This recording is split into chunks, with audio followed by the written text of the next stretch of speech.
ଆପଣ ଭଗବାନଙ୍କୁ ନିଜର ଭାବନ୍ତୁ କି ନ ଭାବନ୍ତୁ, ଭଗବାନ ସଦାବେଳେ ଆପଣଙ୍କୁ ନିଜର ଭାବନ୍ତି। ସେଇ ବାଗିଆ ତାଙ୍କ ଯେଉଁକି ଭାବନ୍ତି ତାଙ୍କମାନଙ୍କ ଉପରେ ଗୋଟେ ମୁଭି ଆସିଛି। ମୁଭିର ନାଁ ହେଲା କନପ୍ପା। କନପ୍ପା କହିବାକୁ ଗଲେ କ'ଣ, ମାନେ ସବୁଠୁ ଶିବଙ୍କର ବଡ଼ ଭକ୍ତ। କନପ୍ପା କହିବାକୁ ଗଲେ କ'ଣ, ତାଙ୍କର ବାଗିଆ ଶିବ ଭକ୍ତ କେଉଁଠି ନାହିଁ।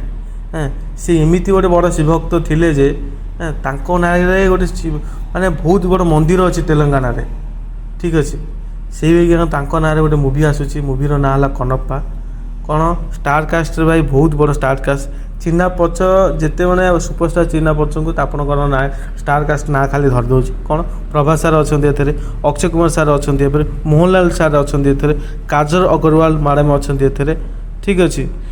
ନୟନତାରା ମ୍ୟାଡ଼ାମ୍ ବି ଏଥିରେ ଅଛନ୍ତି। ବହୁତ ବଡ଼ ଷ୍ଟାର କାଷ୍ଟ। ମୁଭି ବି ମୋ ଅନୁମାନ ସେବିକା ବଡ଼ ଆକାର ହେବ, କାହିଁକି ନା ବହୁତ ୟୁନିକ୍ କନସେପ୍ଟ ଏଟା। ମାନେ କହିବାକୁ ଗଲେ ବହୁତ କମ୍ ଲୋକ ଏଟାକୁ ମାନେ ଭାବନ୍ତି, କରି ବି ପାରନ୍ତି। କନପ୍ପା ଗୋଟେ ଏତେ ବଡ଼ ନାଁ, ତାଙ୍କୁ ଫିଲ୍ମର ବଡ଼ ପରଦାରେ ଉତରେଇବା ବହୁତ ମୁସ୍କିଲ। ତାକୁ ନେଇକି କରୁଛନ୍ତି ସେଇଟା ବଡ଼ କଥା, ଠିକ୍ ଅଛି। ଆମେ ତାକୁ ସପୋର୍ଟ କରିବା ନିହାତି ଦରକାର। ସପୋର୍ଟ କଲେ ହିଁ ଆମର କାନ୍ତାରା ବାଗିଆ ମୁଭି ବାହାରିଲା, ସେ ବାଗିଆ ଏଇଟା ପରେ ଆଉ କିଛି ମୁଭି ବାହାରି ପାରିବ, ଠିକ୍ ଅଛି। ସେ ବାଗିଆ ଆମର ହିଷ୍ଟ୍ରି ଆମ ମାନେ ଗୋଟେ କୁହନି ଇତିହାସକୁ ଯିଏ ପରଦା ଉପରକୁ ଆଣୁଛି ତାକୁ ହିଁ ଆମକୁ ସାଲ୍ୟୁଟ୍ ଦେବା ଦରକାର।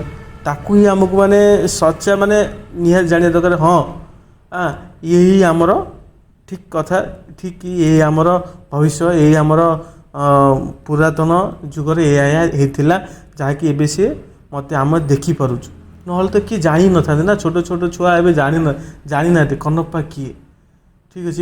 ନେଟ୍ରେ ଖାଲି ସର୍ଚ୍ଚ କରିପାରୁଛନ୍ତି, ଇଏ କରିପାରୁଛନ୍ତି, ଠିକ୍ ଅଛି। ଏବେ ତ ନେଟ୍ର ଯୁଗ ଆସିଲାଣି, ସେବିକା ଯୁଗ ନାଗି ସେବିକା ଆମେ ଇଏ କରିବା, ଆଗକୁ ବଢ଼ିବା।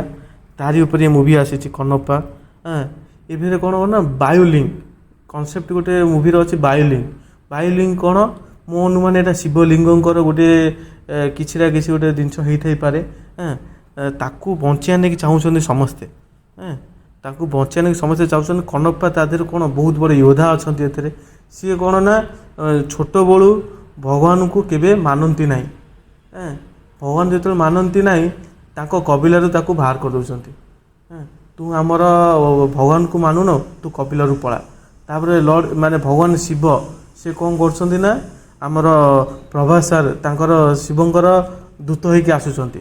ଆସିକି ଆକୁ କେମିତି ଭକ୍ତିର ମାର୍ଗ ଦେଖାଉଛନ୍ତି। ଭକ୍ତି ଜୀବନର ସବୁକିଛି। ଭକ୍ତି ମାର୍ଗରେ ଆପଣ ଚାଲିଲେ ଜୀବନରେ ସବୁକିଛି ଆପଣ ପାଇପାରିବେ।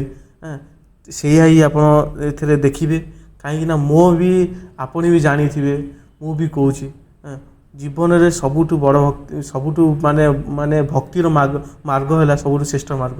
ଆପଣ ଯଦି ମନରୁ ଭକ୍ତି ହିଁ କରୁଥିବେ ନା, ଭଗବାନ ଭଗବାନ ଭଗବାନ ଭଗବାନ, ରାଧେ ରାଧେ ରାଧେ, ଶ୍ରୀକୃଷ୍ଣ ଶ୍ରୀକୃଷ୍ଣ ଶ୍ରୀକୃଷ୍ଣ, ଜଗନ୍ନାଥ ଜଗନ୍ନାଥ ଜଗନ୍ନାଥ ଜଗନ୍ନାଥ, ଆମର ଶିବ ଶିବ ଶିବ ଶିବ କହୁଥିବେ, ଜୀବନରେ କହୁଛି କେଉଁଠି ହାରିବେନି ଆପଣ, କି ଆପଣଙ୍କୁ ଭଗବାନ କେବେ ହାରିବାକୁ ଦେବେନି। ସେଇ ବାଗିଆ ଛୋଟରୁ ବଡ଼ ହୁଅନ୍ତି। ସେଇ ବାଗିଆ କେମିତି ସେ ନାସ୍ତିକରୁ ସବୁଠୁ ବଡ଼ ଭକ୍ତ ହେଲେ, ତାରି ଉପରେ ହିଁ ଏ କାହାଣୀ ହେଇଛି। ପ୍ଲିଜ୍ ୟାର ଆମର କ'ଣ ଫିଲ୍ମ ବନେଇବେ ସିଏ, ଆମେ ହିଁ ତାକୁ ସପୋର୍ଟ କରିବା। ଆମ ଇତିହାସକୁ ଯଦି ଆମେ ସପୋର୍ଟ କରିବାନି ତ କାହାକୁ କରିବା, ଠିକ୍ ଅଛି। ପ୍ଲିଜ୍ ଏ ମୁଭିକି ସପୋର୍ଟ କରିବା ଆମେ ସମସ୍ତେ ମିଶିକି। ଏଥିରେ କ'ଣ ଆଉ ଟିକେ ଯଦି ହିନ୍ଦୀଟା ଭଲ ହେଇଥାନ୍ତା ନା, ଆହୁରି ଭଲ ହେଇଥାନ୍ତା। ଚଳିବ, ଯାହା ବି କରିଛନ୍ତି ବହୁତ ଭଲ କରିଛନ୍ତି। ଦେଖା ହେବ ଆର ଭିଡ଼ିଓରେ। ପ୍ଲିଜ୍ ଏନ୍ଜୟ କରନ୍ତୁ ଏ ଟ୍ରେଲରକୁ। ରାଧେ ରାଧେ।